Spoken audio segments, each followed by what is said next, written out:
Très heureuse de vous retrouver, mesdames et messieurs, bonsoir et bienvenue dans ce journal. Le président de la transition, le général d'armée Assimi Goïta, président de la Confédération des États du Sahel, a remis ce matin l'étendard de la force unifiée de l'AES au général de brigade Daouda Traoré. Ce geste solennel marque l'entrée en phase opérationnelle de cette force conjointe appelée à jouer un rôle central dans la stabilisation de la région. Forte d'hommes aguerris et expérimentés, la force unifiée de l'AES a pour mission prioritaire la lutte contre le terrorisme, la sécurisation des territoires et la protection des populations civiles.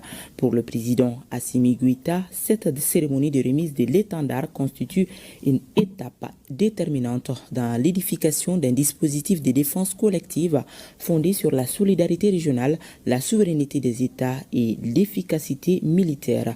Depuis l'aéroport international président Modibo Keïta, nous voyons la cérémonie avec Garibou Pérou, Idrissa Traoré et Adama Kamara. À l'aéroport international président Modibo Keïta, l'instant est solennel. Le président Goïta n'est pas venu pour une visite ordinaire. Il vient installer l'ossature de la souveraineté partagée, donner corps à la force unifiée de l'AES, une ambition stratégique.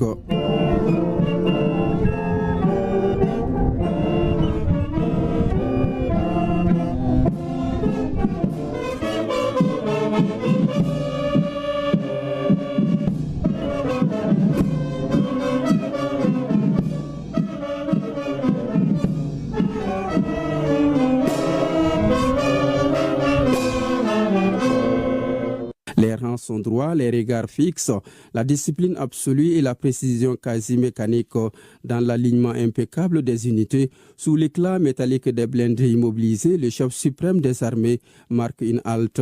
Il inspecte les équipements, s'enquiert des capacités techniques, échange brièvement avec les responsables. Les regards est attentif, la posture assurée, celle d'un chef qui connaît les prix de la préparation. Dans un geste maîtrisé, le président Goïta remet l'étendard au commandant de la force unifiée.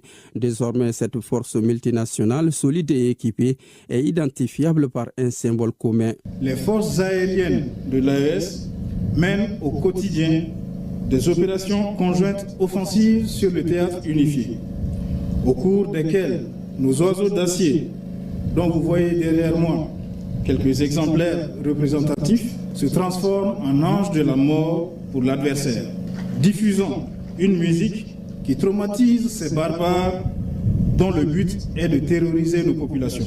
Cet étendard n'est pas un simple tissu, il est mémoire, volonté et engagement irréversible. Il scelle une certitude désormais gravée dans le corps des peuples du Sahel. Excellence, Monsieur le Président.